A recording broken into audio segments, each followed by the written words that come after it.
Okay, and we're going. Welcome to the Mystical Mountain Podcast.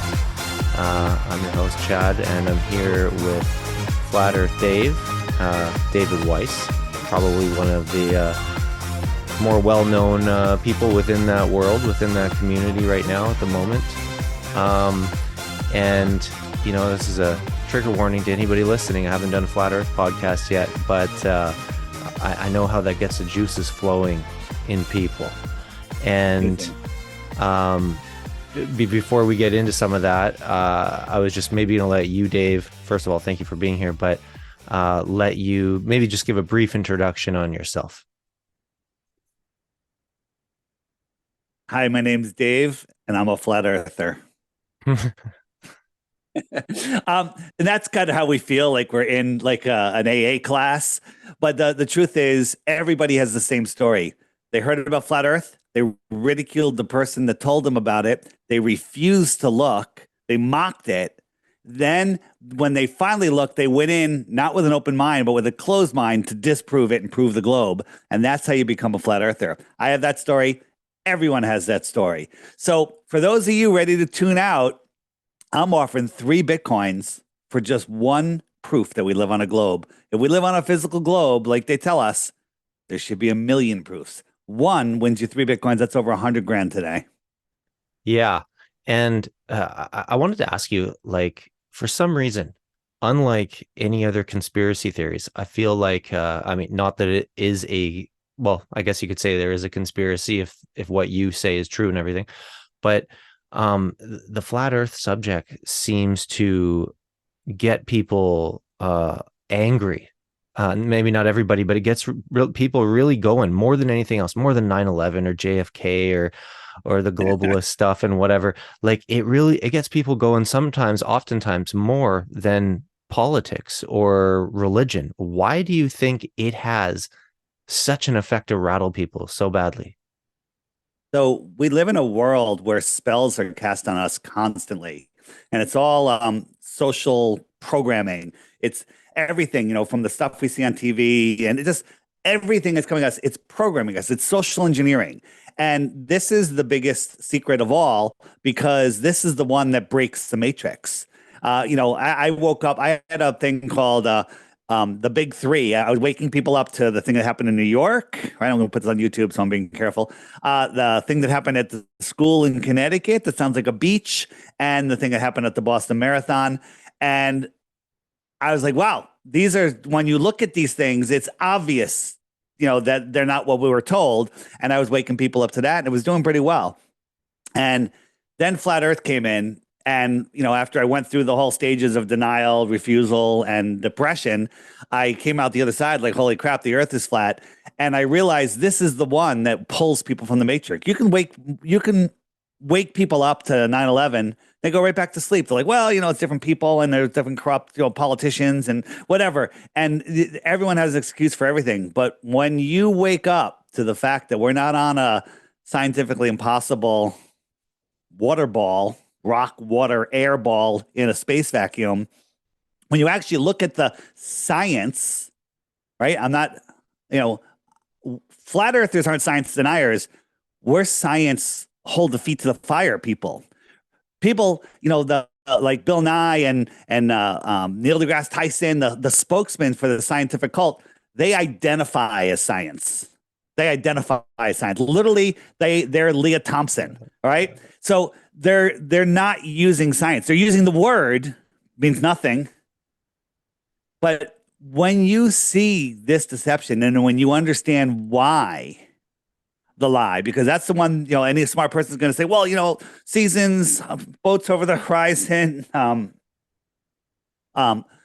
sunsets, all the things that you thought prove the globe. When I show you that they actually prove the opposite, they actually don't prove the globe, you throw your hands up and say, why the lie? And that's the best question of all. And when you get there, the why the lie is the most interesting. Yeah, well, I'm sure you've answered this before, but I feel like it has to be asked. People always say, what does it matter if it's flat or not? Now, I know there's probably spiritual implications and more worldly implications as well. How would you answer that best? So first off, the world is not flat. Look behind you. Okay, that is a lumpy topographical plane at best. Flat is a description of horizontal level. Mhm. Yeah. Large bodies of water at rest. The science of water tells us where horizontal is and what level is. Anything bigger than a cup of water, when at rest, will lie flat. Oceans lie flat. The ponds, everything, and they want you to think that the Earth is so big that you can't see the curvature, but then they want you to tell you that you can see a boat go over the curvature. They don't use their own math. Their own math says that a 6 foot tall person can only see 3 miles because the Earth drops 6 feet in 3 miles. So you would see a physical horizon, but we all know that we can see farther than that. Right there. That doesn't say the Earth is flat. It says that it's a bigger ball or it's flat. And when you get into the stuff that we can measure and actually prove, it's flat. It's level, it's horizontal. So why the lie? Was that the question? Why the lie? I was trying to back end into it. Well, I guess not only why the lie, but why people What difference often does will it say, make? why does it matter if it's a Yeah. horizontal plane or a round ball or whatever, right? So this is everybody, as I said, we're programmed with spells, and here's a spell. What difference does it make? I still have to go to work on Monday. Everybody has that exact line in their head. What difference does it make? I still have to go to work on Monday. I said it, but here's the thing. I actually, I went to college, went into corporate America, left corporate America, started my own super successful company. I'm the CEO of my own company. I had the American dream. I work for myself, making tons of money. And I walked away from it all to talk to people like you about this topic. And somehow, God willing, God's favor, God's got my back. I'm able to support myself and wake people up at the same time. I have literally the greatest job on earth now. So I don't have to go to work on Monday, but actually I work 7 days a week now. But I love what I'm doing because before, when I would get off work, I would do what I'm doing now for my leisure. Now my leisure has become my work. So love what you do. You never work a day in your life. So if you told me in 2014 that I'm going to be talking to people about flat earth and God, I would say, you have no idea who I am and you're insane. And here I am. My entire life has changed. And, and the letters I get from people, the messages, the videos, everything on how flat earth has changed their life, how they thought it was stupid, how they used to troll me. And now that they look, they're like, oh my God, everything changes. So in a nutshell, the way this world works is they have us in a fake world. They have us using fake money. We're on a fake map. And in their fake corporate world, we are just a commodity. We have our social security. We have our birth certificate. They literally register us. They put us on the stock market, and our number is traded as a commodity. And we have to follow their rules when we live in their world. Those who created it own it. If you created something, it's yours. So they created this fake system, and we all bought into it from birth. Our parents brought us into it. We learned all the crap, and we obey their stupid rules. But when you live on the other side of that, when you wake up to the true creation of this world, God's world, nature, they can't control you. They can't control people that know where they live, know who they are, know the true power that they have, know what free will is. They cannot control us, and they know it. So they have to get us to agree to everything. You know what's amazing? And I'll throw it back to you is another thing people say, well, what difference does it make? Because I'm only one person. There's nothing I can, when they finally accepted, like, well, there's nothing I can do anyway. I still have to go to work on Monday. And the truth is, one person awake is more powerful than countless millions asleep. And when you don't know, where's it going with that? I had a good finishing point. I had a great point. I lost it. When you don't know where you're going, it'll come back to me in a second. Sorry about that. When you don't know where you're from, you don't know where you're going. Maybe Yeah, I well, don't know. when it was literally I was going in two different directions, Well, but that's okay. I'm sure it'll come back. the bottom line is if you're I got it. So when people say I'm only one person, I can't make a difference, there's nothing I can do, they're way too powerful. That's a belief. They have you believing in their power. The governments have no power. What if this podcast goes viral? All the people in the world see it. It goes viral. Everyone sees it. And they go, you know what? They're right. Screw the government. And everyone just starts ignoring the government. How much power does the government have? Zero. They've got nothing. They've got absolutely zero power except the power that we give them. Their money has zero value except the value that we give it. So when you step away from their system, and you also realize they have to tell us, there's rules here. Whether you believe it or not, there's rules here that they abide by. And those rules are they can't break our free will. They have to tell us what they're doing. It's called revelation of the method. They always tell us what they're doing. And then by their maritime contract law, if you don't say no, you're saying yes. That's how things work. So when they say, hey, we're going to do 9/11, we're going to crash planes into here, we're going to do this, we're going to do that, they told us for months and months and years ahead of time, and nobody said anything, and then they did it.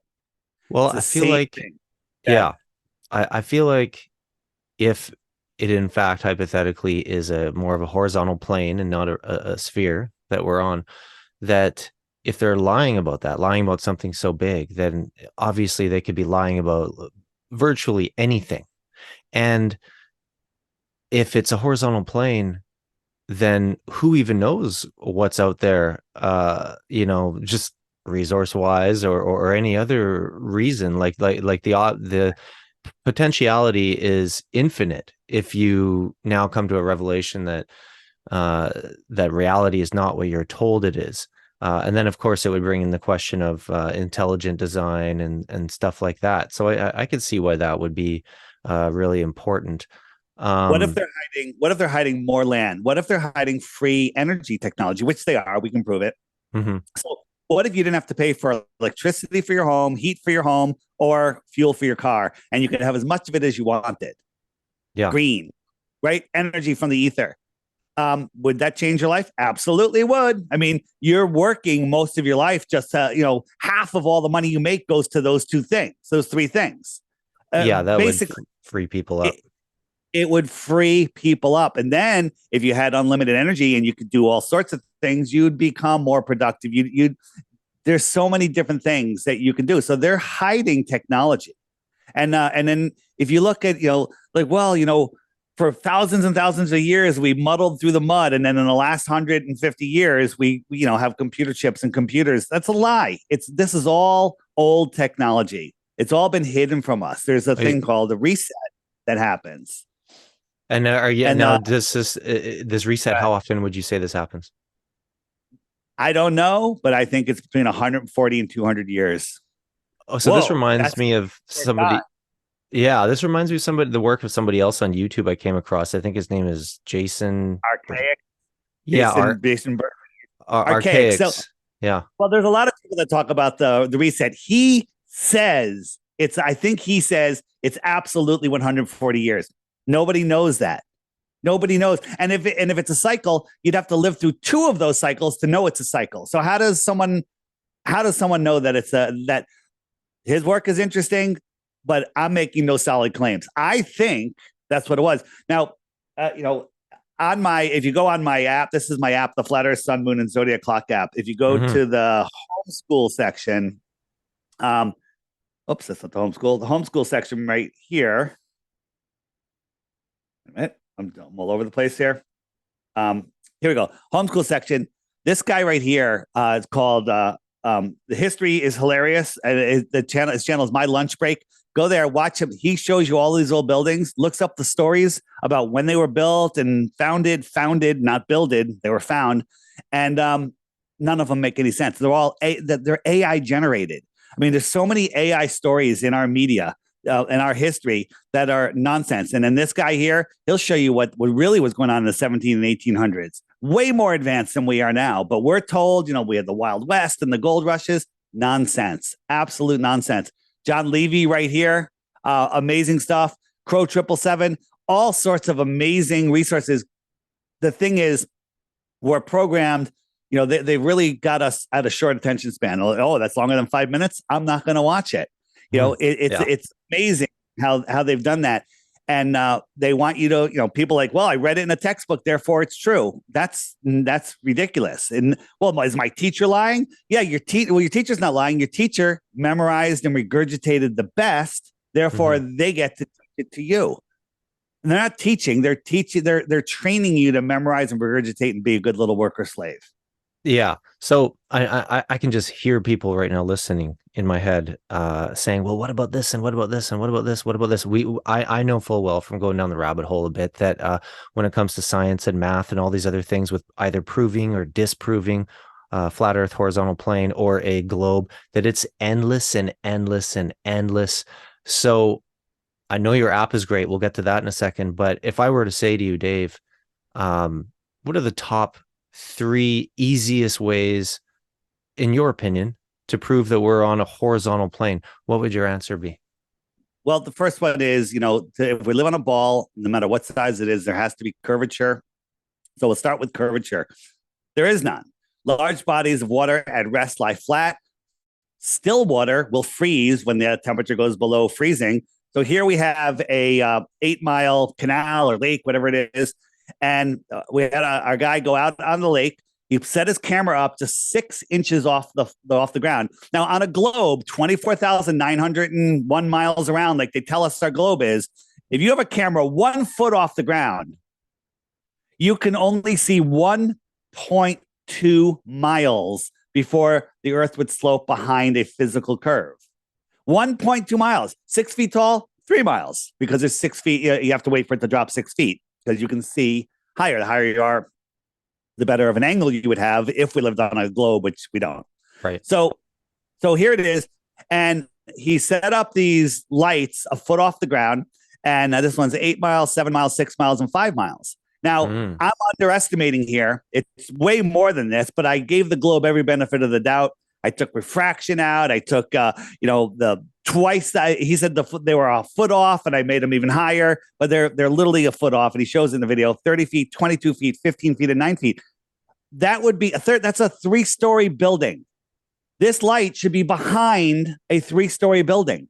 Right. How are we seeing all of these lights? How are they all magically on the same line? Like they're all refracting up. This one's refracting up 30 feet. This one's refracting up 22 feet. 15 feet, 9 feet. And then the ice here is refracting up 5 feet and 3 feet and 2 feet. And, it's all refracting up to stop at eye level to trick you. Or maybe the Earth is flat. So is refraction always the excuse or reason people give you that are against your opinion for this? Yeah, refraction is the big one. If you look at and so I have another. So are they saying? Sorry, just to be clear, are they saying that refraction is just always happening? It's always happening in every instance like this. Yeah, that's what they say. Okay, right. And but the thing is, if you look at refraction, is the dumbest thing ever because everything has to refract a different amount, and it has to decide to stop at your eye level. Something 100 miles away has to refract up 6,600 feet. Something 10 miles away only has to refract up 66 feet. And everything lines up, always at your eye level. Kind of like, why does it refract up so it's up high in the sky? Right. Why does it always stop at eye level like the Earth is flat? I would not know, yeah.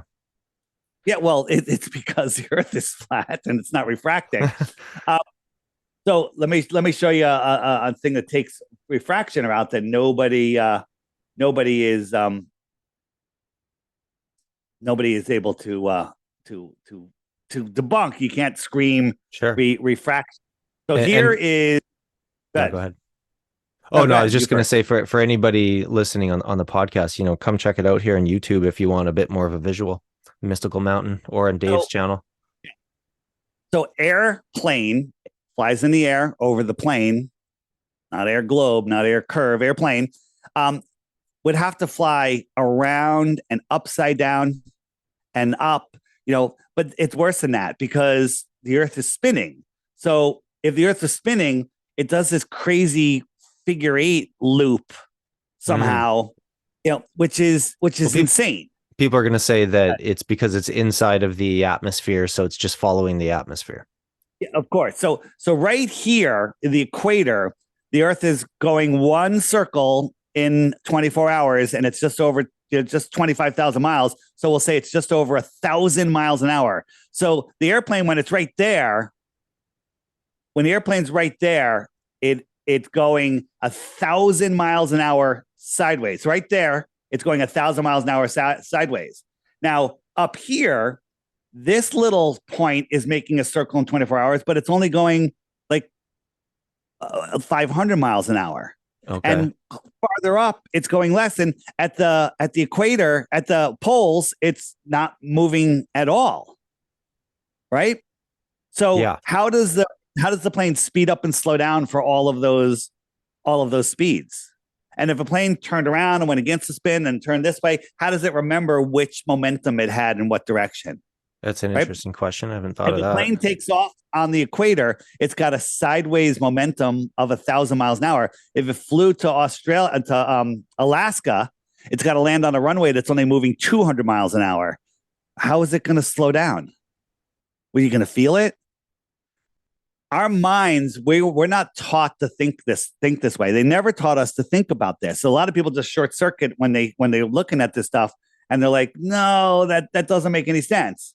So here is what it would look like if you're flying over even just a stationary Earth. And if we look at the stars, as you're diving over, those stars are going up to the right. You with me? Yep. So not up to the right, they're going up. So as you dive over, this star will be over your head when you get halfway down, the globe. So when you're flying down the globe, right, that's what will happen. So here's a flight from Berlin to Brazil, I think. So it's going over 4,000 miles down around the ball. And we're watching the stars, and they're not rising up. They're not rising up. Who took this video? That's interesting. A pilot did. Yeah, we have other video too. Oh. So this is what Google Earth says it would look like. So you put the same route in on Google Earth. Google Earth says this is what we would see. The stars would rise up because you're diving over. Right. You're diving over. Yeah. And so observable reality and what we understand should happen match, but what they tell us is happening doesn't match at all. I'd like to know how the pilot caught the Milky Way there from the inside of a plane without. Well, it's up nice and high. It's nice and dark. He's got a GoPro stuck up against the window. And he's catching it. Sorry, go ahead. Go ahead. No, go ahead.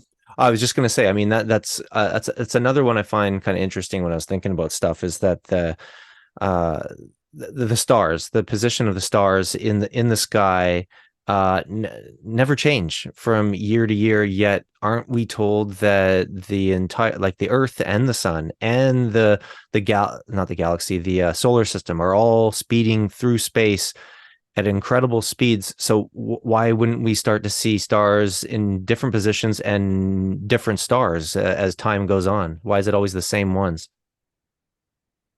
100%. And so you have to remember in the heliocentric model, that we are orbiting we're spinning at 1,000 miles an hour. Okay. We're orbiting the sun at 66,600 miles an hour, a very funny number. And then we're chasing the sun at over 500,000 miles per hour. So we're doing this. Yeah. And then they also tell us in our galaxy, 100 billion stars, that 80% of them are binary, which means they're orbiting around each other. They're stars that are doing this figure eight around each other while traveling in the galaxy, while, traveling in every possible direction, and never do the stars ever cross each other. Right. So this is what they have us believe is, what space travel would be like. So this is an animation, right? This is from Star Trek, whatever. Yeah. But you see how the stars cross each other's paths? Do the parallax. As you move, things change their position. Never once in all of history has any two stars crossed each other's paths. Whether we're in June on one side of the sun, 93 million miles away, and then 186 million miles in December on the other side, and no stars change. Plus, we're moving 4.4 billion miles a year. Plus, all the other stars are moving in all their different directions. And their answer is, well, they're so far away that there's no parallax. That After thousands and thousands of years, nothing ever changes. really, at the incredible speed we're going at, there's no change at all. It's very hard to believe, of course, when you hear that. Well, it has to be true because there is no change. Therefore, it is true. That's their science. Their science is absolute stupidity, absolute insanity. I heard your interview that had a lot of views there with so-called Professor Dave, and Yeah, it was like I was looking forward to listening to it for the heck of it, and it was really hard to listen to because he's such an ignorant, this ass. rude individual that like I actually wanted to listen to him what he had to say, and you guys go back and forth, and I could barely stomach it because he comes off as such a prick. I couldn't Yeah. even do it. And I heard some people say, "Oh, Professor Dave destroyed Dave," and then the other way around and whatnot. And when I was listening to it, I was like, I didn't really see many instances where he so-called destroyed you. When I was listening closely, it was just a lot of like just insults. It basically he didn't they misconstrued everything I said and didn't let me say anything. And I agreed to do that because it was supposed to be a structured debate where we get to talk to each other. And he just acted like a child. But the Yeah. beautiful thing that was a lot of people that will never look at flat Earth. They actually emailed me. They're like, "Listen, I'm not a flat earther. Flat earthers are stupid. But why did Professor Dave act like that?" Like, first, he's not a professor. He's a failed musician that calls himself a professor. And here, watch this. And then I'll send them some videos. And then a couple of days later, I get an email back going, "Holy crap, this is real."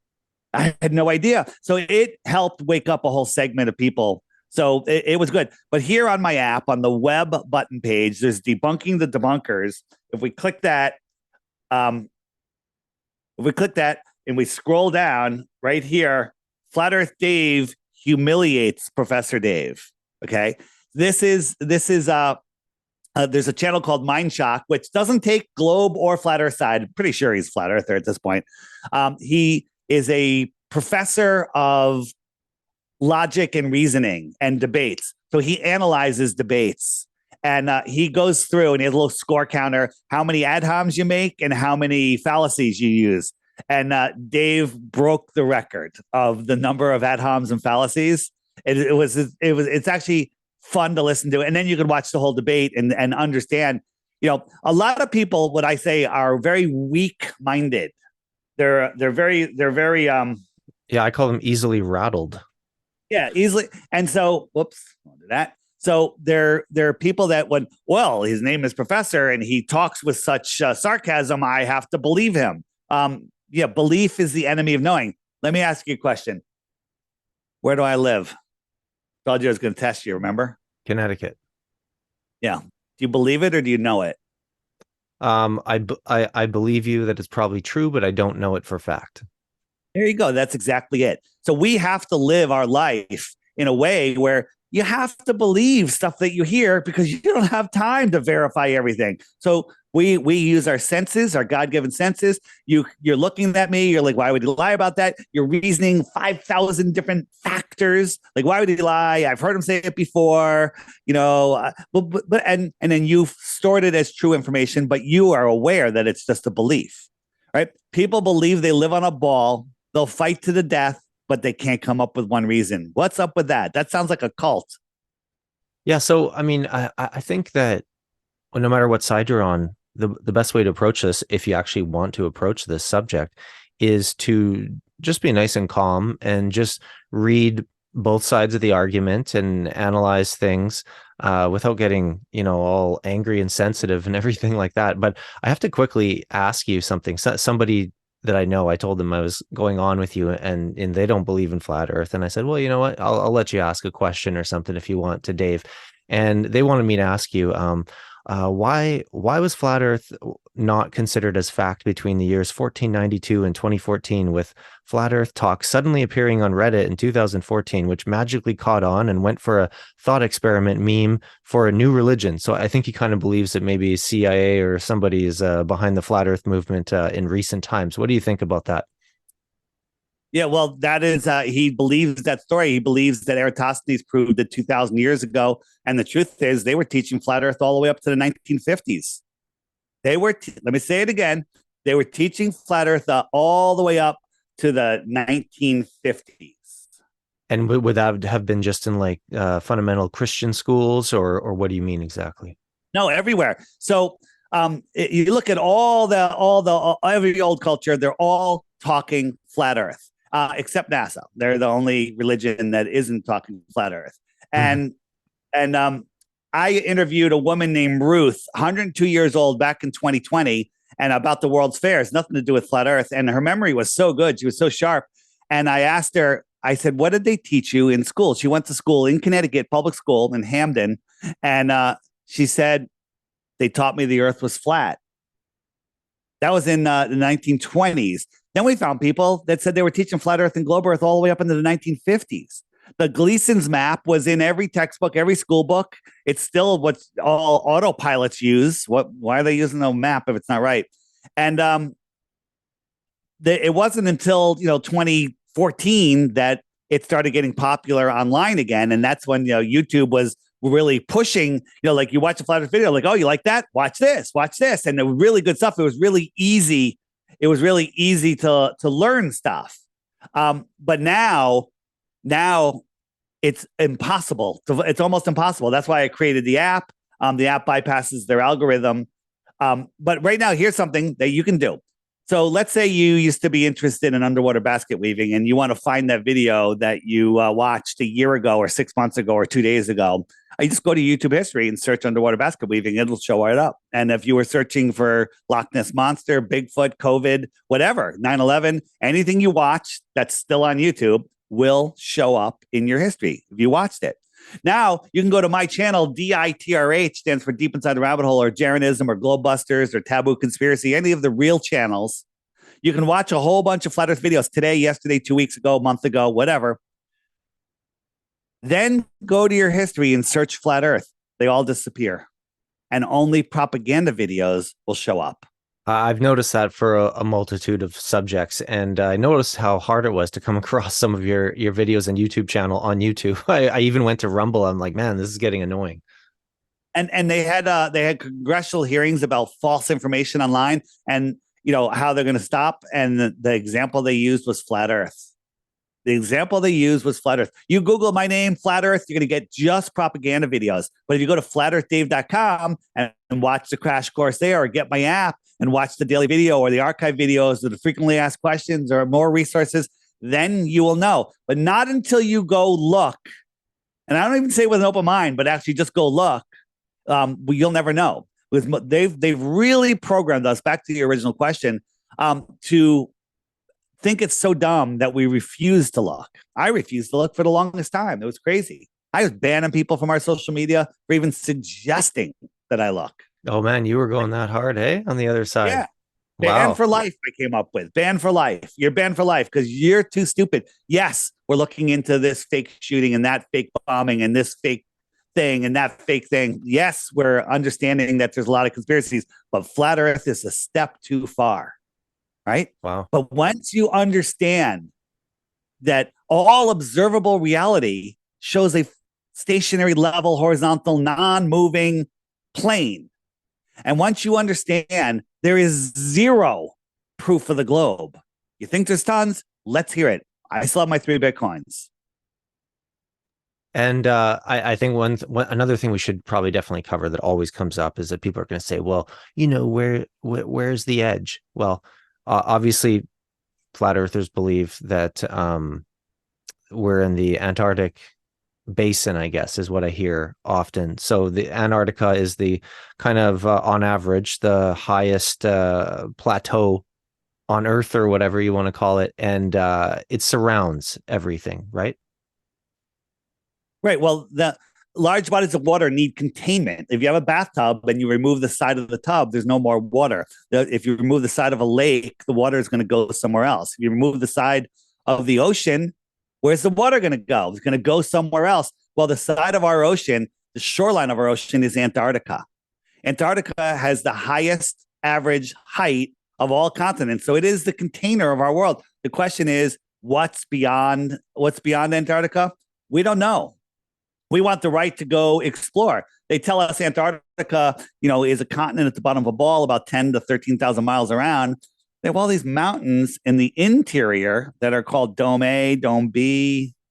Weird that they're calling them domes, but you can make up excuses on why they would do that. And the truth is that the shoreline of our world is Antarctica. Here are the bases that we have on Antarctica. It doesn't prove Antarctica is a real place. What is out here in the outer space? We don't know. Now, some people say that's it. Flat earthers, there's a dome. There's nothing out there. God's created the earth. I kind of think there's more land out there. I think the earth is much bigger. God's created earth is much bigger than they're telling us. Yeah. So, sorry, go ahead. Finish your thought, please. Yeah, no, the thing is, the Antarctica and the North Pole are the two places that would prove that we're not on a ball. And they're the only two places that you're not allowed to go physically or virtually. So I just measured South America. It works perfectly, but I try to measure Antarctica. Watch what happens. That's like a weird crescent shape on Google Earth. Yeah. It's kind of like it's measuring like around the outside. It can't figure it out. And the same thing happens in the north. I wonder why when we try to measure the North Pole. It makes that weird. What's going on there? So that's strike 742, I think. So, you can measure anywhere on Google Earth except those 2 points. What's up with that? Sounds like they converted a flat map and wrapped it around a ball, and their software can't figure out how to correct that. Yeah. Yeah, that's a little weird. It's kind of surprising it would do that. I wanted to ask you about something I saw you mention in another podcast about volcanoes, and I was a little bit confused about. You mentioned that you thought that there wasn't lava that would spew out of the top of volcanoes. But I mean, I did a search and I saw some coming out of the top of Mount Etna in Italy, where I actually recently visited. But I was wondering if you could clarify on that. So the whole volcanoes. So people believe that volcanoes are coming from lava from the center of the earth and coming up through a crack and spewing out the top of a mountain. Crack, it builds higher and higher and higher. That's not the case. There's lava tubes that are created all over the earth from the electrical energy flowing through the earth, and it creates these lava tubes. And go look at Maui. That's what's going on in Maui. They're popping up through the surface all the time. And most of the time, when you're watching news, they'll show you like a close up of a lava tube. That lava keeps coming out, and it makes a hill. Maybe 15, 20, 30 feet high, and then they make it look like a mountain. So people say, well, what about Mount St. Helens? There was no lava in Mount St. Helens. It just exploded. That, I think, was a test of a directed energy weapon of some sort. But are there mountains where lava is coming out of the top? I haven't seen it. Are there lava tubes in some mountains? Probably. But I haven't seen lava spewing from a top of a mountain and rolling down, from a high mountain. Haven't seen it. Now, there's the volcanoes in Maui. I just believe that there's lava tubes there. There's not lava. The mountains aren't created by lava just coming down and building the mountain bigger and bigger. It doesn't happen. This is just showing you how they say volcanoes are created by it, not all mountains, obviously. Yeah, no, but I'm saying volcanoes. So volcanoes are not. I don't believe they're created like that. I believe they're just where there is electrical energy and it comes out and creates, your lava crater. And there's a lot of crazy stuff. I don't know enough about it. There's a guy on, I think his name is Joey Rocha in Hawaii, who's done a lot of investigation. He knows a lot more about it than me. But I'm just showing here that electricity does melt rocks and create lava. So, when we look at this world, it is a massive electrical magnetic system we live on. We live in the dielectric plane of this toroidal field, and that's the only place that we can live. Mm-hmm.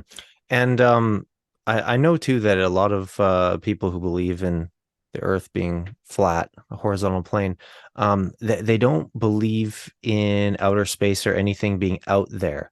Um, I myself, I feel like, even if there was a dome structure of some sort or something kind of encapsulating us here in this flat plane, if it is that, that wouldn't necessarily negate the possibility of there being more space or something outside of that, and maybe even beings or other, humanoids or whatever living creatures out there. What do you think about that?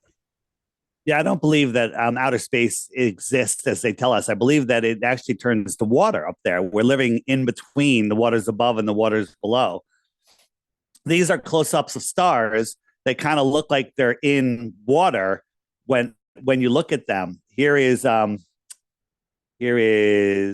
star Sirius, and when you zoom in on it, it's a pulsing orb of energy. And I don't believe that these stars are in outer space. They're fixed within the firmament. And I think they're sentient. They're sentient in a way. Here's another view of Sirius.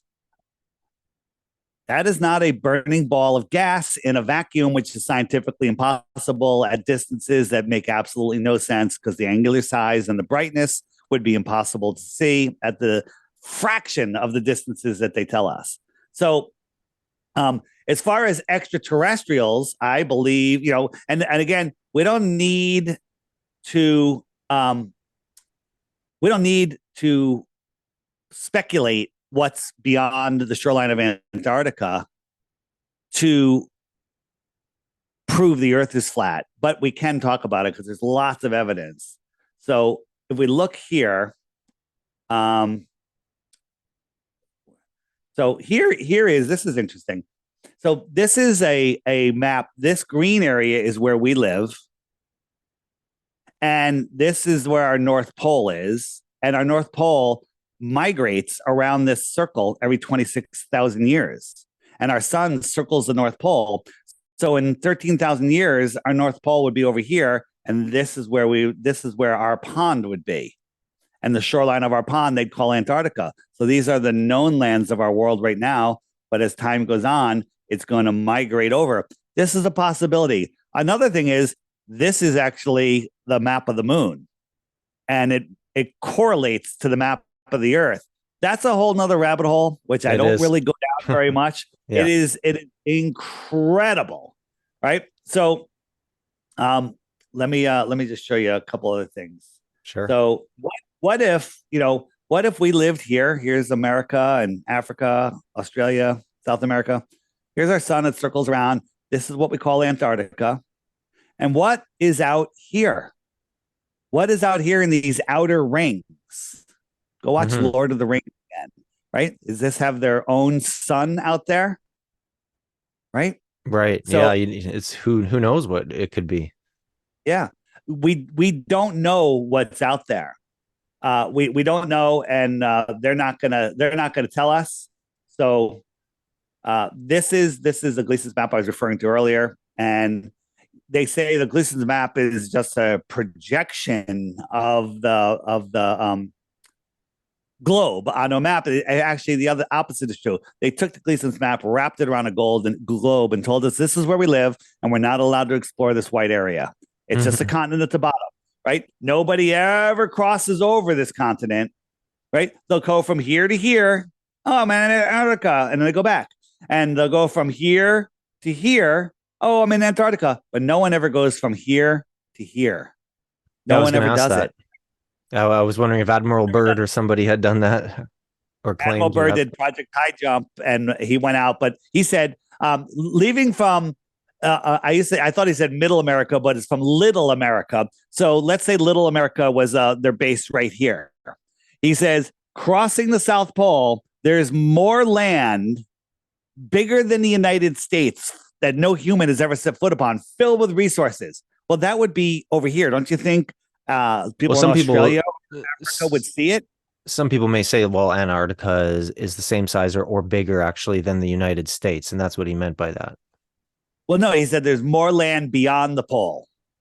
Okay. Beyond the pole. Beyond the pole is out here. So yeah, so maybe that land just extends. If we look at it, if we go back, more land beyond the pole. Where is it? lost it. There it goes. So more land. Whoops. Go back.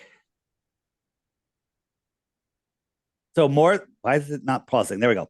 So more land beyond the pole is just out here. Maybe this just extends out much farther. Mm-hmm. It might just be all one land. It might be another pond.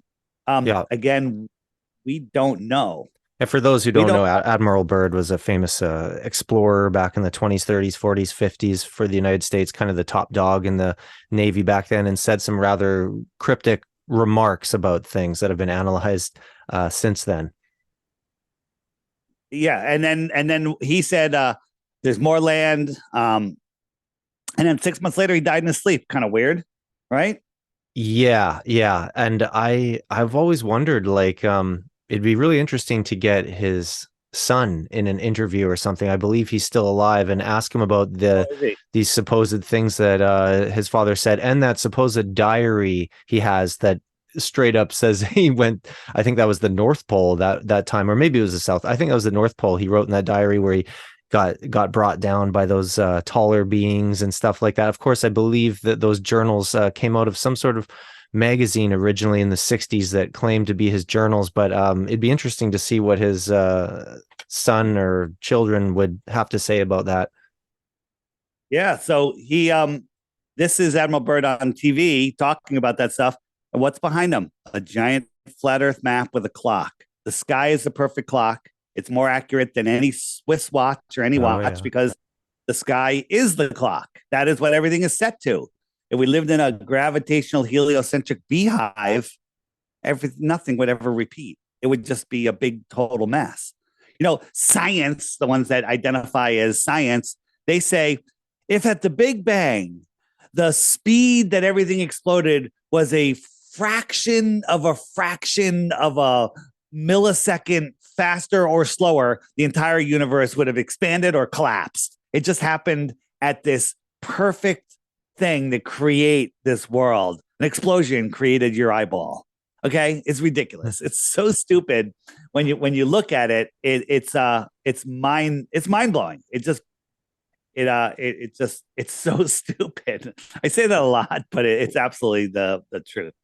What if the world is set up like this? Extra land, extra territory. You want to believe in outer space? Here's the outer space. Here's the extra terra. It's just thousands of miles away instead of light years away. Light years are dumb. Light years make no sense.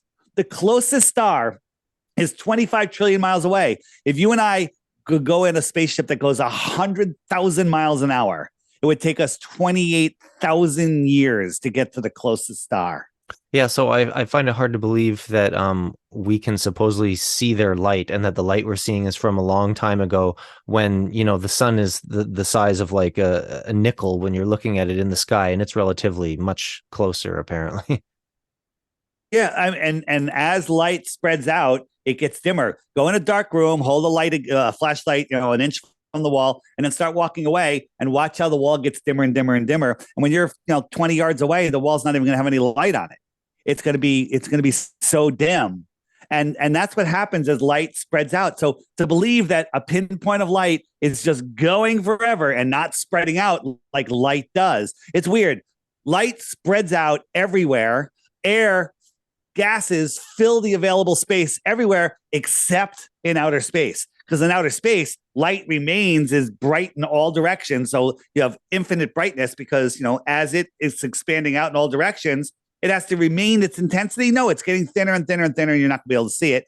And gases fill the available space, but in space, they collapse upon each other and create burning balls of fire. Our sun, they say, uses, and I forget the number, it expends like 60 or 600 billion tons a day or an hour of fuel. It's burning it so for billions of years, it's burning that much and it never loses any of its gravity. Does that make any sense? I would not know about that. So you have a sun. It's, when our sun happened, all the gases in the space collapsed, created a vacuum. Nature abhors a vacuum. Created our sun. It turns into a nuclear furnace. Whatever you want to say, and it's burning in incomprehensible amounts of fuel every single day for billions of years, but it's not shrinking. It's not shrinking, and its mass is still holding on to all of the planets perfectly. Mm-hmm. But it's even though it's getting smaller and smaller because it's burning its fuel, it's the reason you can't figure it out is because it's stupid. It doesn't make any sense. And a lot of people go like, well, that's beyond my ability to understand. Well, it probably is because nobody can understand Mm-hmm. um, if NASA or Elon Musk said, "Hey, Dave, you know what? You're a prominent flat earther or whatever. Why don't you hop aboard? We'll take you up here, next week or something like that." Are you gonna go, or are you worried that they're gonna have an accident and it might blow it. up? So if who's the guy that makes South Park? Um, Oh, I forget the name. if he said, "Hey Chad, would you like to come and be in the cartoon? Would you like to be in the cartoon? Would you like to go to South Park? In the cartoon? Would you do it? Yeah, sure. I'll do it. How are you going to do that? It's fake." I don't know, but I'll say yes. Yeah, you'll say, Cheers. yeah, of course, of course. So let's look at a couple. Let's look at a couple of rockets. Let's look at So you're saying um. that they would just never ask you because it's fake. Well, they might ask you. There's people that supposedly going to be flying around the moon and stuff. They're either going to trick them or it's all just a bunch of nonsense. But They got some if you look CGI on at the windows or something. maybe, I mean, who knows what they're going to do, what they're going to do next. Well, I'm calling But out NASA and Elon Musk right now. They need to get Flat Earth Dave on a yeah. spacecraft so he can go see what's up So there if it's here's round. Elon Musk testing his rocket that's going to go to Mars. All right, look at the little stupid launch pad it's on, and look at the edits. Okay, edit, edit, edit. Now look, this little flame is lifting up this multi-ton rocket. Okay, That looks edit, like edit. crappy CGI. This is horrible. All right, and so now watch. This camera on the ground can't be that high. Well, now it looks high. Now it doesn't look high because it sees the side and the bottom. I mean, it's not that far away. Now it's really high. Weird. And now it's already turned off and it's going to free fall. Now this is multi tons. Look at the speed that the smoke is coming off. Now watch, edit, and now look at the speed. Is this free falling? Is this a train engine? Falling. Oh, look how No, high it is. This is in order. This is in sequence. Now this really. thing is free falling. Free falling. Okay. Now look how high it is. Look it up there. You can almost see the curve of the earth. And so now three engines are gonna turn on. The cameraman's gonna do an edit, get right underneath it. Ready? Edit. And two of the engines are gonna turn off. Watch, two of them are gonna burn out because their little firework isn't working. And this one off-center engine is going to land this thing upside down with a bunch of CGI smoke. Here comes the CGI smoke right there. And it's going to land upright, and it looks like a big penis. All right. Are they? This is jokes. No, I got to This, ask you, is that Dave, is that the actual footage that they purport yes, is real? Did they put that out? 100%. This is Really? their live footage It looks like I'm of looking that. at PS3. Yeah, it actually you would want your money back if that's what you got. So this is what they show, but the launch before this, when it landed, it exploded, it fell over, and the people like, why would they do that if they're faking it? Why would they make it explode? To make you say that exact sentence. Oh yeah, yeah. So anybody that has God-given common sense and is using it knows that this is fake. Okay, let's unwind that. Elon Musk is fake. NASA's fake. All of it's fake. It's all fake.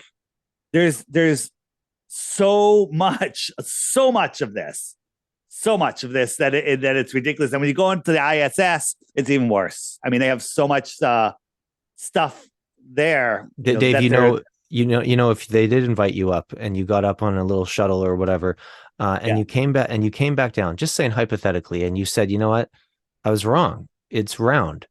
Everybody that believes in the horizontal plane flat earth is going to say Dave's life was threatened. So it would probably solve nothing anyways.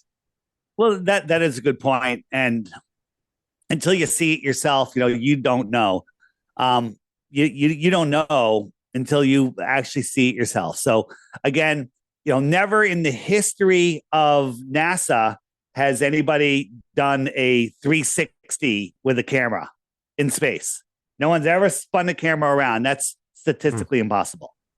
No one's I've ever seen a done lot it. of the green screen shenanigans they've played in some of their videos floating around inside the capsules, Right. Let's among let's look other at things. yeah, let's look at a couple of those real quick. So this is what's this one? So this is them in a pool with a CGI background, and we can see bubbles all over the place. Little bubbles, bubbles of water. Hmm. And they're like, oh, those are paint flecks and ice. They got some crappy paint up there. Oh, like Um, ice because it's cold up in space or whatever. yeah. Well, you can't have water in space, except now you can because they found some crazy water galaxy, supposedly. Okay. Here is a spacewalk. They put the shoes on the wrong feet.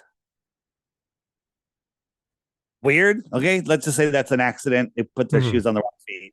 Okay. Um, why in space don't they explode? Because there's no pressure. Their suit will explode if there's air in it. Why don't they puff up like the Stay Puft Marshmallow Man? Right? Like this balloon, the air is trying to escape in all directions. Bring it to this up into space, it'll explode. Right? Why don't they do that? Good Here question. is yeah, this is Kamala talking to people on the space station. So she's just an actor in this play. And now this Hmm. guy's playing with this wire. He's like, "Oh, look, it's always something. It's always something." But when we look at what's going on with this wire carefully, his hand, it goes right through his hand. Watch it Oh, go look at right through his that. wrist. Yeah, there you go. Ready? Once again. Right through his wrist. And hey, So whether again, Earth is flat or not, I don't believe much of what NASA says. So that's yeah. just me. Look at that. Right through his wrist. That's pretty telling right there. Well, right. So if they're faking that, they're faking everything. They're faking everything. And this is what they showed us a bunch of years ago when they were going up to dock. Oh, I forget if this was the Soyuz dock with the space station. And oh, there's a space station out the window, right? That's actually the shuttle dock to it. But watch what happens. Oops. What? How did it get inside the window there? Yeah, yeah, This is I would it would be an insult to say that this is poor CGI, poor special effects. yeah. Right? And then you're in space. Look at her. There's a rod going out to the window cover, and she's closing it. Like, how do you seal that out? How do you have a perfectly sealed physical rod going out?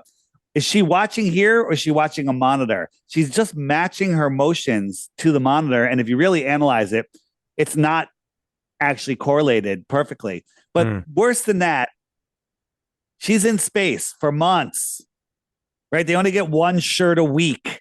They only can sponge bath. Look at her hair. Look at her makeup. That's a good hair day. It Yeah. looks like it's kind of sticking up. Is that because of the lack of The hair, gravity the supposedly hair, up there? well, no, it's because of hairspray. Look how nice her hair is, and look at the amount of makeup she has on. How do you put Hmm. on makeup in space and take it off? You only get like one washcloth every couple of days or something, and you're not even allowed to take a shower. Would this be allowed? And they always have someone in space with really long hair. It's so dumb, right? And so all these guys they're doing their press conference, and they're like, "Could you do a flip for us?" And something goes wrong. Something goes wrong. Now, first off, they're in this tube. So this guy is going to go up. Where's he going? How's he going up? They're like in a tube. And so this guy gets caught in his wire. They're freaking out. He's stuck and he can't get down. Uh, And okay, so yeah. if you hear the sound on this guy's like, oh boy, here we go. And this guy's like getting out of the scene. And then the guy in the red shirt, he's going to go over here and pull a lever. And actually, with sound, you could hear them pull a lever and then the wires reset. But also, you'll watch, and it's going to show it in a second. You can see the wire pull on his shirt. So he's Okay. looking over, like looking over. Let me go grab that lever. and he does it, click, and you Oh, watch the yeah, I wire, saw watch, that. and Yeah, he just cleared it. So let's look, watch. He pulls it, click, and it just moves. Click. yeah, I see. Yeah. You can make excuses all day long, but Do you ever find it interesting how, NASA came to be this big popular thing in the 50s and 60s, headed by Werner von Braun? I had to ask, did everybody back then, just out of curiosity, know that he was like a Nazi that had come over from Germany, Operation Paperclip, and NASA was kind of headed by a bunch of them and stuff? Or was that not common knowledge until like decades later? um, nobody seemed to care. They're like, oh my god, we stole their good scientists, but that's a Okay. psyop inside of a psyop. You know about Project Paperclip, where that we brought over the Nazi rocket scientists. The problem is there was no rocket scientists. There was just rocket scammers. They're all in it together. There was no space race. There was no Cold War. It's all a put up. So Project Paperclip is just another scam inside of a scam. But the story is, we brought over Werner von Braun.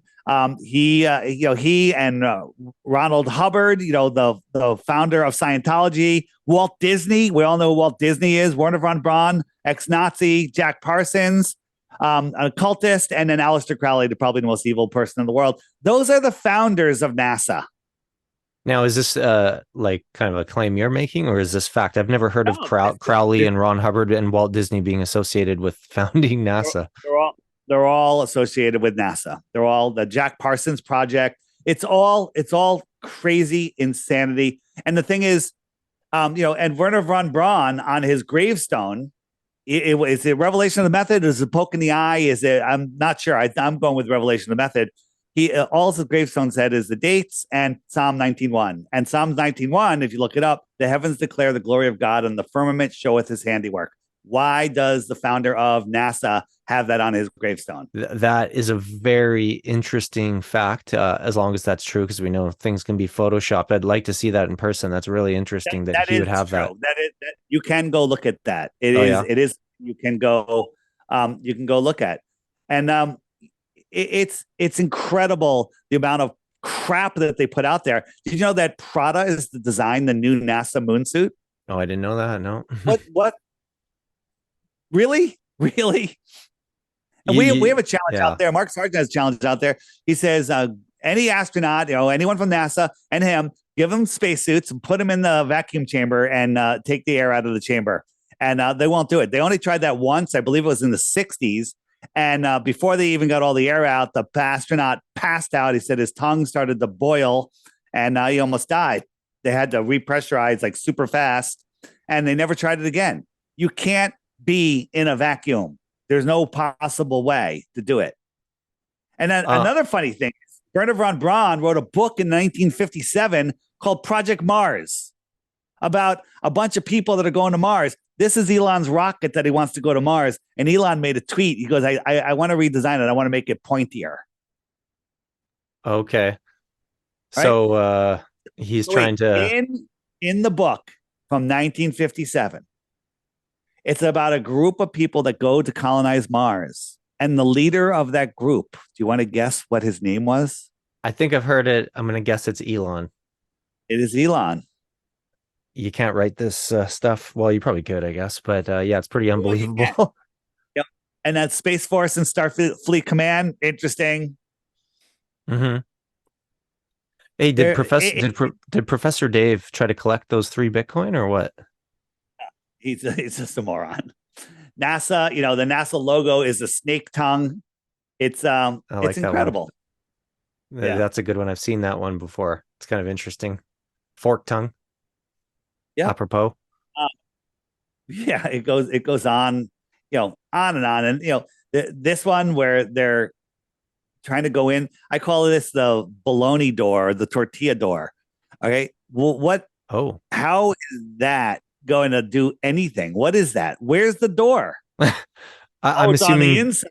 Yeah, I Yeah, don't know. I'm assuming they'll have a reason or something. I don't know. yeah. They don't have any reasons. Um, Um, I wanted to ask you too. Well, what's your opinions on simulation theory? Since we're talking about the reality of everything here.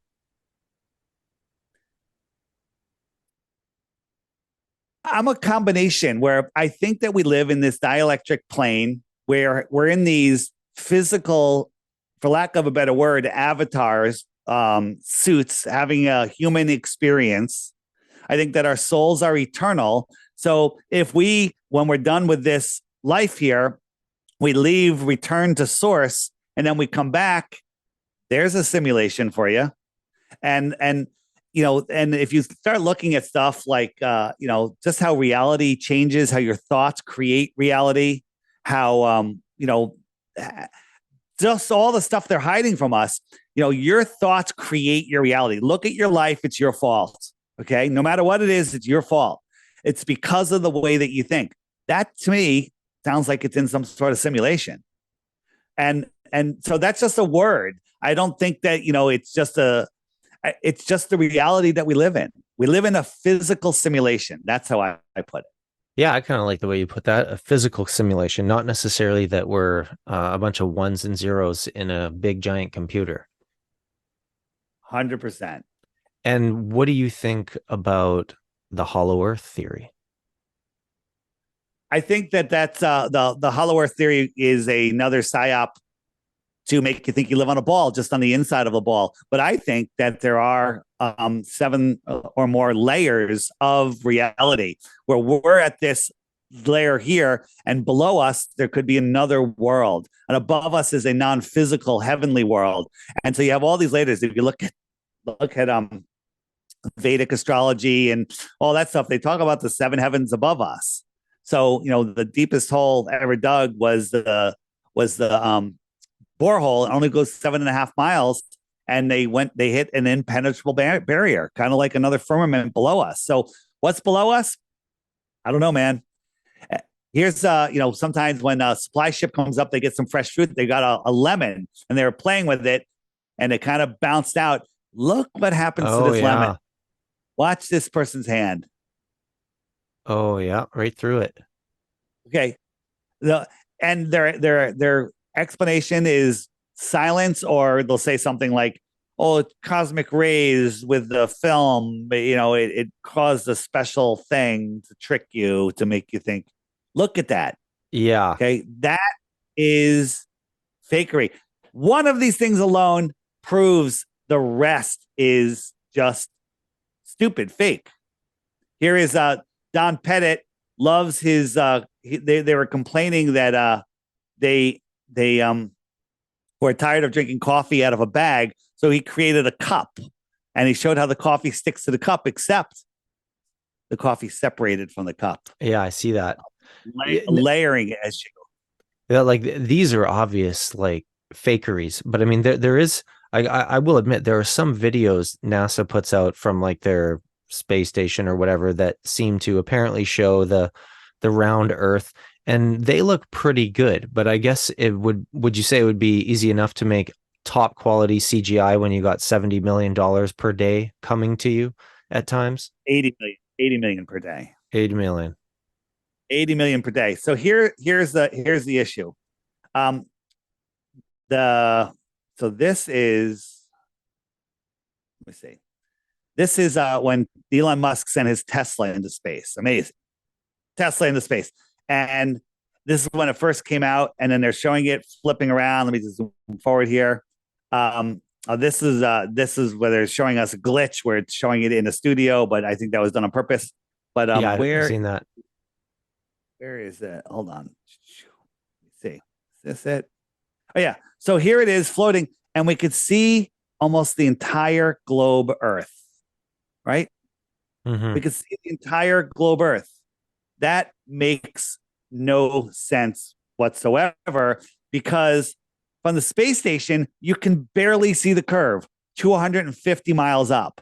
This was 170 miles up, and we could see the whole Earth. Oh, so it's not adding up.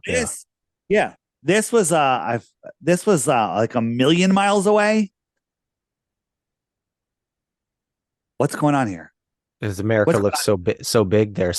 I've heard some people say America looks really big in that picture because it was taken closer to the Earth, and that's just how things work with a sphere. Yeah, well, that's a bunch of nonsense, because if we look at, let me see. Where is where am I? So they show us all. Oops, I just took myself off. Let me come back. They these are all pictures from NASA. Which one do you like? This is the Blue Marble 2002 picture or 2012 picture. Uh, they're all they're all absolutely fake. And They look very different from one another. yeah, 100%. And this is the 2012 and 2013 picture. How it, whoops, why am I keep disappearing? There we Hmm. go. I'm back. Um, look how big America is here, and look how small it is here, and look at the vivid colors. So when Yeah. we send a balloon up to 120,000 feet, the Earth turns white because the air is just that thick. But Hmm. somehow, from a million miles away, it's blue and green. Nonsense. Oh, even one of their own people says they have to Photoshop it, right? To some degree. Yeah, So Photoshop because it has to be. Um, let me show you this one. sure. World. So this is the 2012 picture, and let's go here. Um, so here is the world map, and if we put it right here, so we can see there's America and a Oh little bit yeah. of Mexico. All of this land is on the other side of that ball. Yeah. Yeah. Yeah. It doesn't seem believable, of course. It doesn't seem believable, or it's complete and total fakery. Yeah. And then here is the that same picture. And so we can't verify any of this. You can say, well, it's taken from here, it's taken from there, whatever. Um, we can verify. We can drive across Mexico and take a boat and go across Baja, 934 miles. We can actually physically verify that. Cool. Hmm. NASA tells us the diameter of the Earth is 7,917 miles. I should be able to fit 8.4 of these segments in between these two lines. Yeah. I can't even get 8.4 on this screen. Yeah. Exactly. Yeah. So, people like, well, the rest of the land is hiding on the side because, if you get really close to a thing, you miss. No, no, absolutely no. This is the diameter is a straight line through. So we have a true diameter from edge to edge, 7,917 miles. This is straight in front of us, 934 miles. How do you fit them on there? You don't, because it's a painting. Hmm. Another thing somebody wanted me to ask you was why it is that they made the comparison between I don't know if it was Christians or just religious people, but and flat earthers, and that's that both groups seem to really be adverse to believing in aliens or grays, extraterrestrials, um, and they kind of were insinuating there's some sort of connection there. What do you think about that? I don't. I think that's a generalization. There's misunderstandings. So I separate extraterrestrials as people from the extraterra, probably speak English. You ask me, or maybe some Spanish. Um, that would be an extraterrestrial, and alien people. I think that's referred to as a demon or something non-physical. So it's two separate things. That's how Hmm. I define them. So I believe that there are disembodied spirits. I believe that they're in our government. They're running the deep state, and there is, I believe that our souls are eternal, and that we come and go. And so, saying that we don't believe in that, there are some flat earthers that don't believe in extraterrestrials. Okay, that's fine. That's a belief. Show me the evidence. There's people that don't believe in Bigfoot, right? There's people that believe in Bigfoot. I've seen a lot of evidence. I'm on the, I believe in there Bigfoot. is, yeah, 100%. There's so much evidence, it's ridiculous. But again, they'll use that to poison the well, like, oh, flat earthers think Bigfoot's real. Oh, yeah, guess what? We've done the research. You haven't. The Earth is flat. We've done the research. We've looked. You didn't. Why do you think there's no, unless I'm wrong, if somebody could show me in the comments, that'd be great. No videos of active satellites floating around. because there are no active satellites. Now, satellites, that's a whole nother thing. But most satellites are on balloons. Satellites are are launched on balloons. NASA controls all the helium in the world, and they admit they have tens of thousands of satellites hanging from balloons. Why would you spend billions of dollars on putting a satellite into space that somehow magically follows all of the corkscrewing motions of the Earth Mm-hmm. when you can just have them controlled on a balloon for, a couple $1,000, $100,000, whatever? And for those listening, if they don't know what I'm talking about, like it is rather difficult to find any video of satellites floating around. Am I right? There's zero photos of a satellite in space. Like without a balloon or whatever. Right. And these balloons are crashing all over the world. They're crashing, and everybody has a high def camera in their pocket. It's called Crow's Law from Crow 777 Radio. Anything that's interesting that can be filmed in high def will be filmed in high def. And so, where are the satellites in space? Where are the pictures of cruise ships upside down from the space station? Yeah, yeah, Where? with their incredible zooming in technology with their cameras. Yeah. What another thing I got to say that I find interesting regarding flat Earth is that you can take people who are completely anti-establishment. They don't believe the government. They don't believe the mainstream media. They know about the two buildings that went down there in September 11th, and on and on and on and on. And they could be in on all, like, believe all this stuff and or be Do they know awake to. about the 7 buildings that went down on 9/11? Oh yeah, exactly. But they could be awake to all these things, but yet still, a lot of them get really sensitive and touchy when it comes to flat Earth, and all of a sudden, they believe the establishment, they believe NASA, they believe the media about the shape of the Earth, they believe the government, et cetera, about this whole subject. All of a sudden, that's the one thing they believe without a doubt. They all of a sudden trust these groups of people and organizations that they normally don't trust at all. Isn't that Amazing. interesting? Isn't that interesting? The one thing that's keeping you a slave, you believe what the government tells you about it, when they have absolutely no proof. In 1959, Project High Jump went across Antarctica, said there's more land, more resources nobody's ever seen. And then they're like, oh, we're going to space. Don't go over there. Antarctic Treaty happens. Nobody can independently explore Antarctica. The globe trolls will go, yes, you can. You can go here. And you can't. You can't. You absolutely can't. We've had people that have gone to Antarctica, and you have very little freedom. You're just on that little island, Rothschild Island or Deception Island.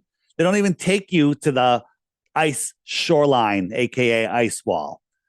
So, And those are some no, interesting names for those islands over there. Rothschild yeah, Island and Deception Island. yeah, no kidding. That's interesting. I was going to ask you about a couple other things that are kind of unrelated, one could say. But what's your belief on dinosaurs? Dinosaurs never existed. If you think about it, in all the history of all the world, from the pyramids, no one ever found a dinosaur bone. In the 1800s, some royal guy writes a paper theorizing about dinosaurs, and a year later to the day, he and his team discovered the first dinosaur.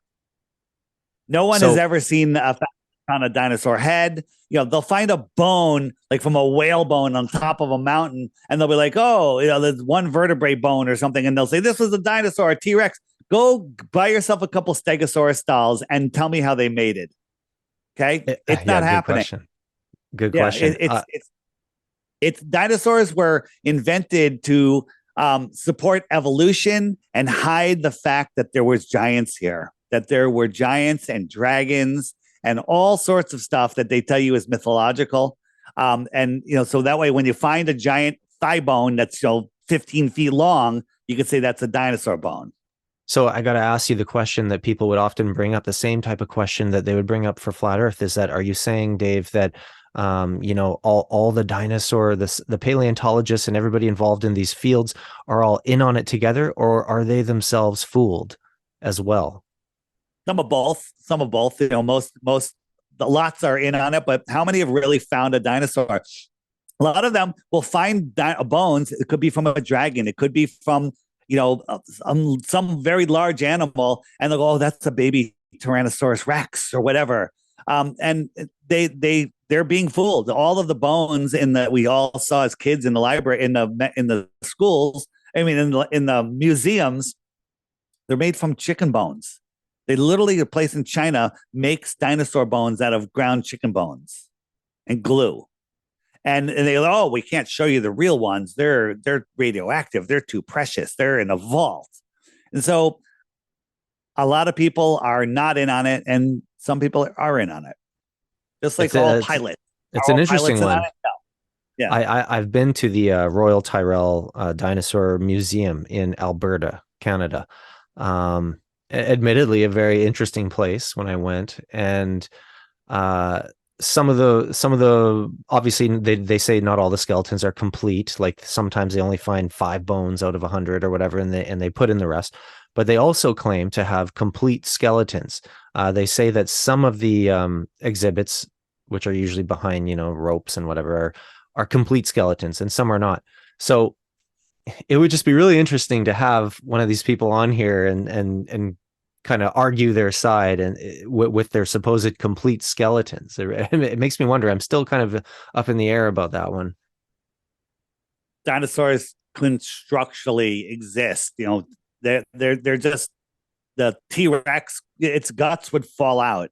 The Stegosaurus, there's no possible way it could have made it unless it had like a massively huge extension, if you will.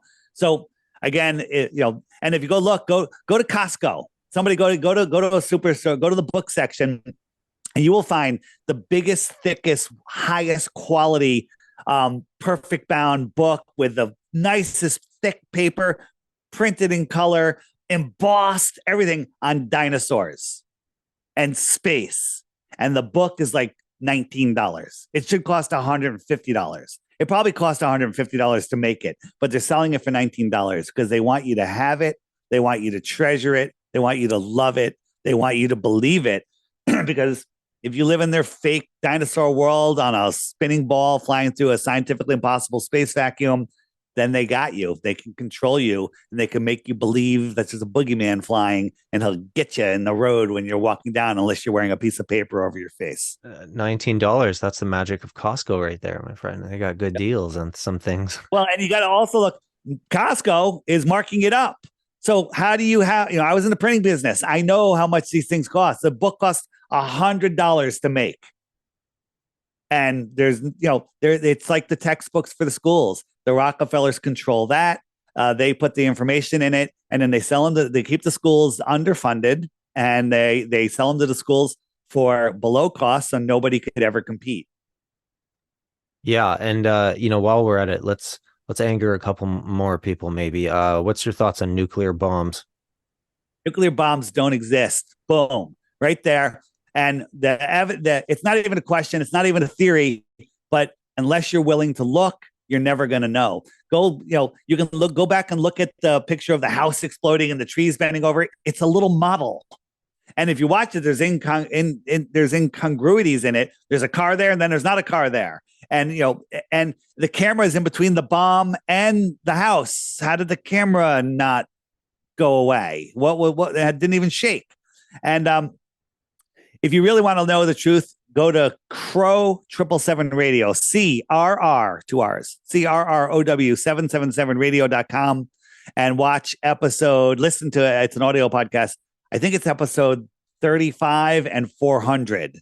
Those 2 episodes, if you take the time and listen, you will know that there's no such thing as nuclear bombs. What about Hiroshima and Nagasaki? Well, Hiroshima and Nagasaki, both places where there's video, and I actually don't know where that video is anymore. I saw it once of soldiers stacking skids and skids and skids of TNT at ground zero prior to the blast. So what happens when a nuclear bomb goes off? Well, nuclear bomb's really bad, radiation, and people melt and all this stuff. 3 days later, the sandwich shops were open. They were selling flowers on the streets. The trains were running, and people were back to work. Nobody was allowed to report on it except one guy. If anyone else took a picture or wrote a news article, they were put in jail. Only one guy from whatever, the Associated Press or whatever the the service was back there, run by the Rockefellers. He was the only one allowed to report. So they were up and running. They have less cancer at Hiroshima and Nagasaki than we do in America today. What about happened to this crazy half-life?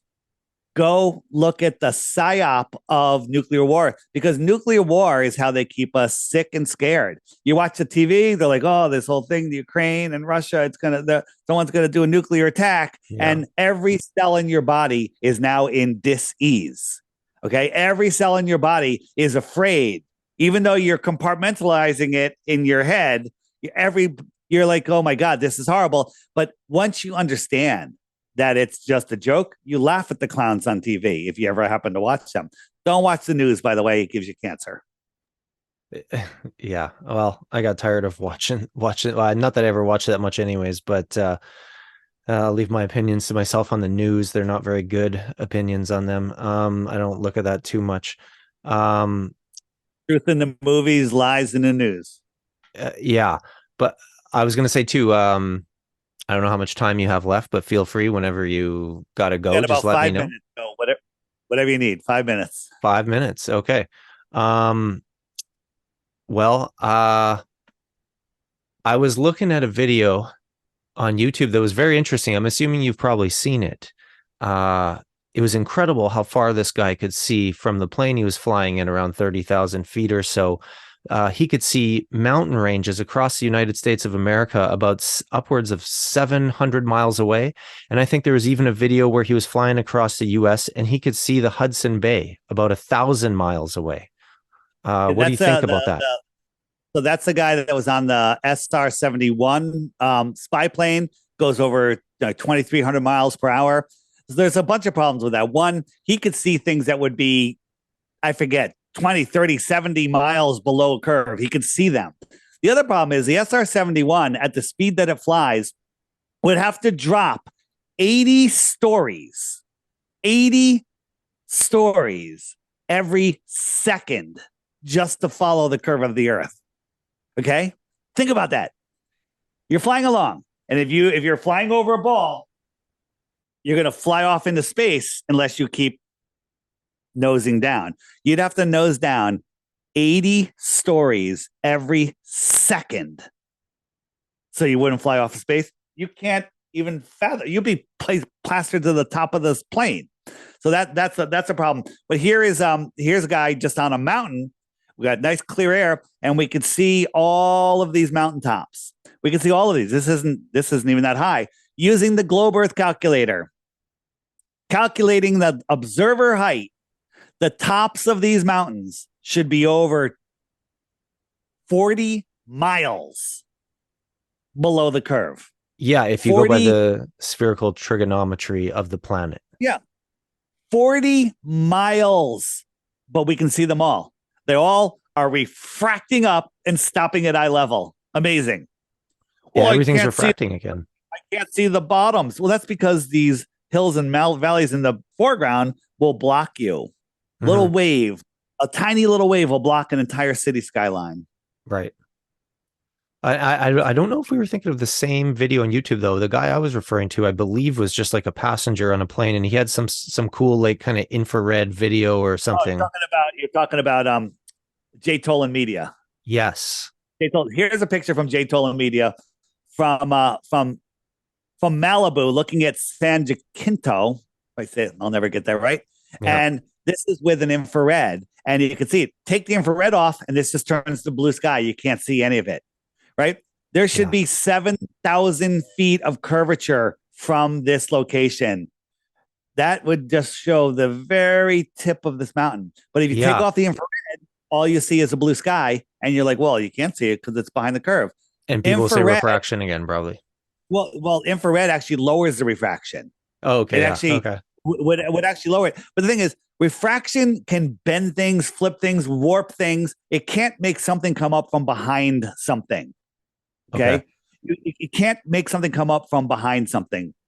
You know, there's one video where they have a ball, and the back side of the ball is red, and they pour liquid nitrogen on it. And all of a sudden you can see some red in the fog of the liquid nitrogen. That's a parlor trick. That's not popping things up and making it so you can see them perfectly. Here's we've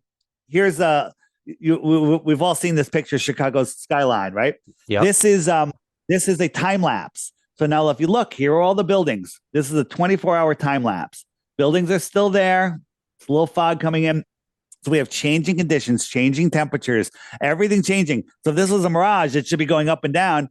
These buildings are not moving. Yeah. They're Now they're still there. there, going from day to night, and the buildings are still there. Mm-hmm. So that's impossible. Unless, of course, the Earth is flat and we're just looking at the buildings.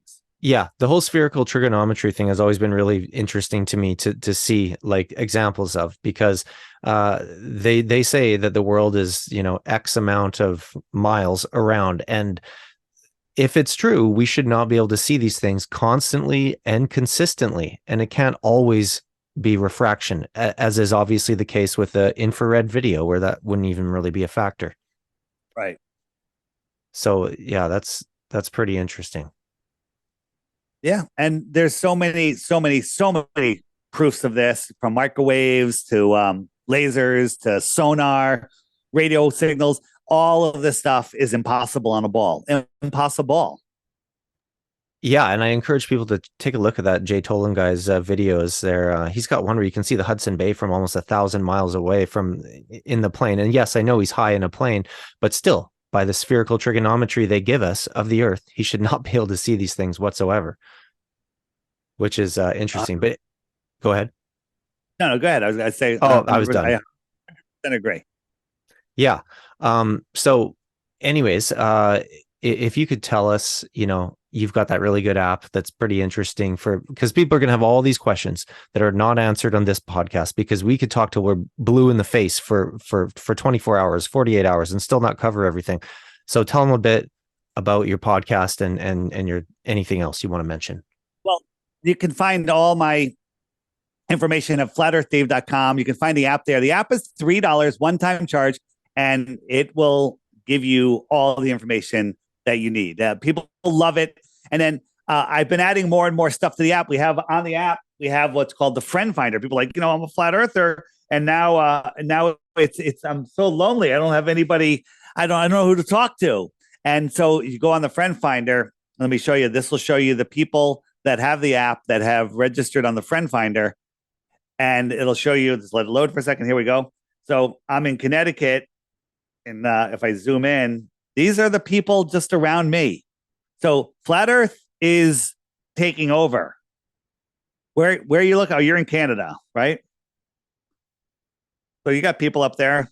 Not as many, but so it's got the friend finder on it. It's got and then you could actually message people. You can check out profiles. So here's my profile, and it's kind of like Facebook, and you could post things. You can make friends. You can list things. You can search for people.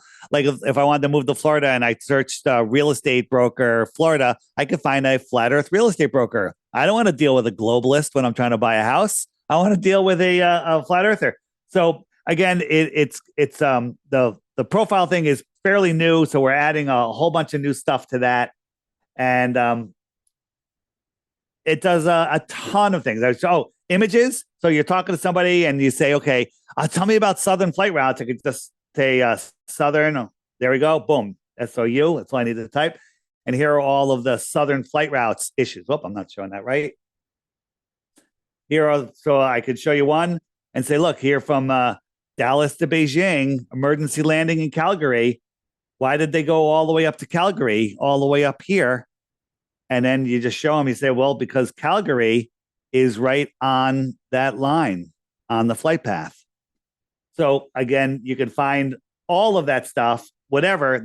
There's every topic is on here. So you can pull up images instantly. And then you could also, if somebody's like, well, what I thought we went to the moon. So you put in LEM. I want to show a picture of the LEM. Here's a picture of the LEM. And you could say, you could show, like, say, look at this. Look at that. Paper mache and homeless tweaker shelter.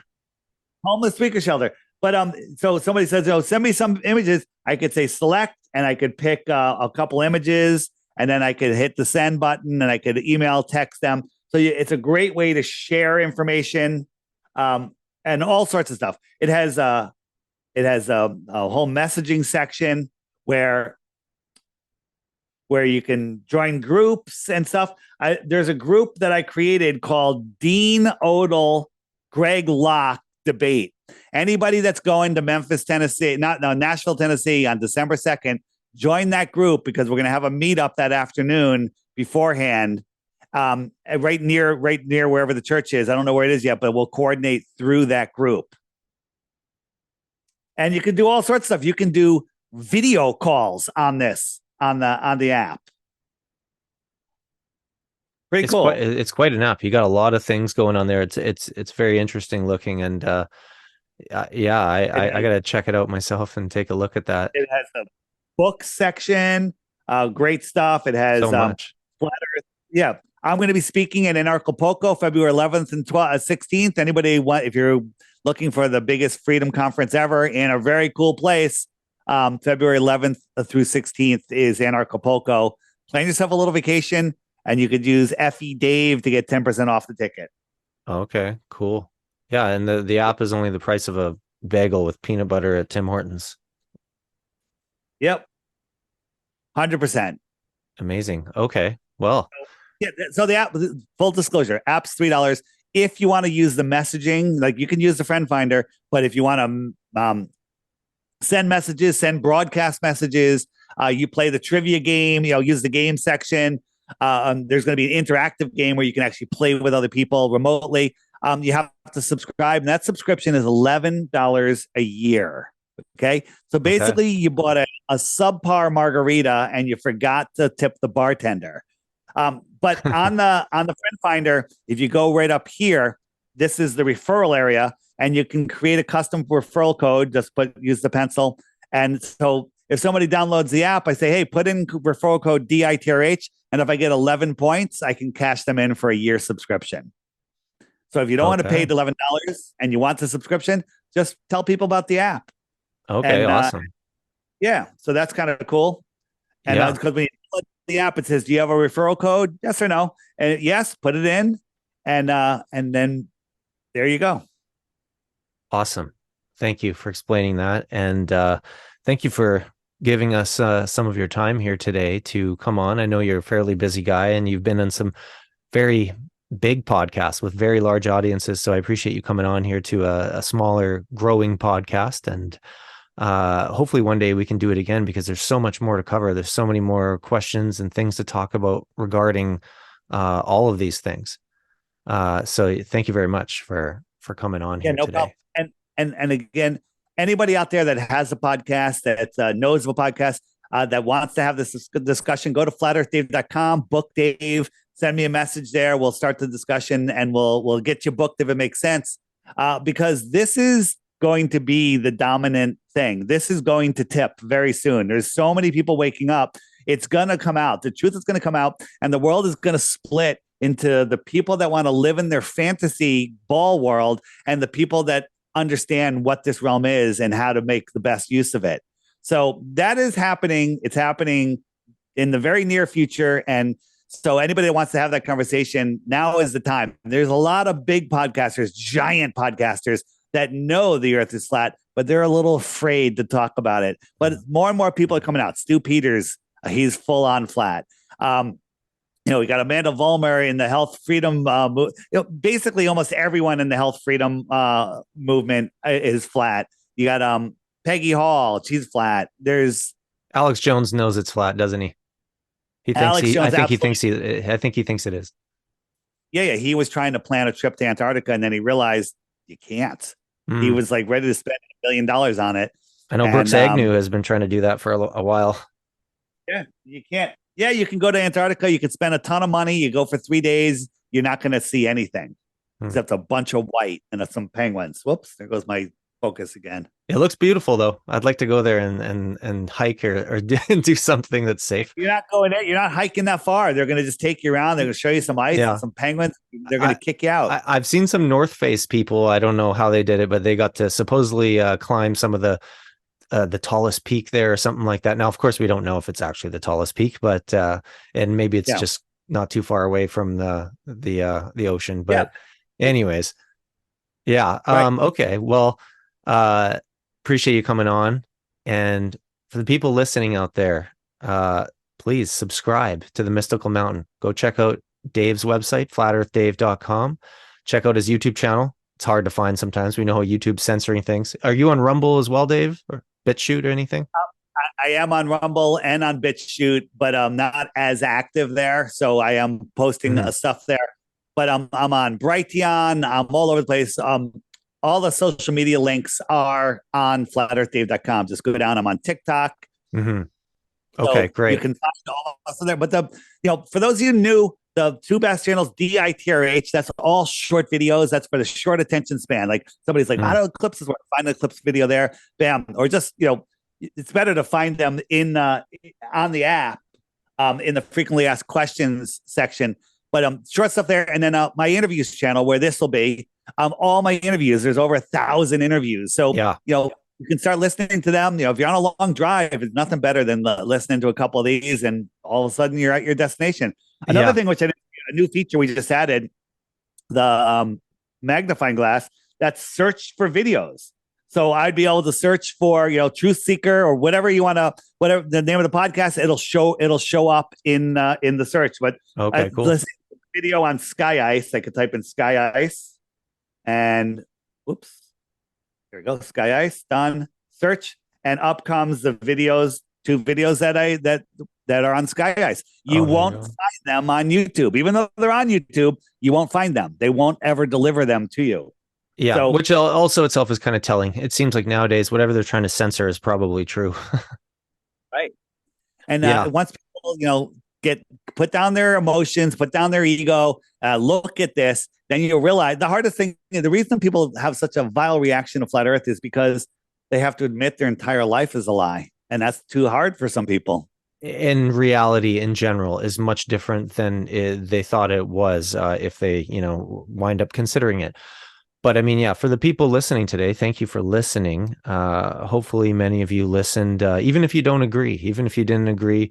Hopefully you took in the information and maybe look into it a bit. I'm still undecided on certain things, but I'm definitely open-minded to everything. So go ahead. On my website, if you scroll down, you'll see a big picture of me, and it says Crash Course. Click that. And in there is a list of documentaries on flat Earth. Turn off Netflix, watch a couple of those, this week or whenever, one a night. And I say that it's scientifically impossible to watch 3 of them and remain a globe earther. So again, and they're all well done. They're amazing documentaries. One of them, Level with Me, a new one. I'm in that one actually, and it's great. It exposes the space program, the shuttle PSYOP, the Challenger, and the deception of the globe. So again, there's so many good videos in there, and it's only you can't learn if you're unwilling to look and listen. Well, that's quite a challenge. Watch 3 documentaries and see where you stand after that. Okay. Guaranteed. Yeah. All right. Well, remember, everybody out there, please leave a like, thumbs up, thumbs down. I don't really care. Leave a comment, subscribe to the channel, the Mystical Mountain Podcast, here on YouTube. I'm also on Rumble. I'm trying to get on BitChute. It's pretty tough to upload videos in some of those sometimes. They need to improve their infrastructure. And I should be on Spotify, Apple, all the major podcasting apps and stuff like that. Mystical Mountain Podcast. And go check out Dave, Flat Earth Dave. Check out that app. One last thing. I have a team of anti-flat Earth trolls, paid or possessed. I don't care. There's probably no difference. That will show up in your chat and say, Dave's a scammer. Dave said this. It's unbelievable the amount of work that they do. But they'll comment on everyone's videos, but they'll never offer you a globe proof. They'll just say, scam this, scam that. This isn't true. That's not true. But they'll never offer a globe proof. 1 globe proof, you win 3 Bitcoins. Okay, yeah, there's another challenge right there. There you go. So, I look forward to the comments. That's okay. The more comments, the better. All right. Thank you. Thank you, everybody, for listening. Thank you, Dave, for being here. And tune in again next time. And approach everything with an open mind. It's okay to disagree or agree. All right. Thanks, man.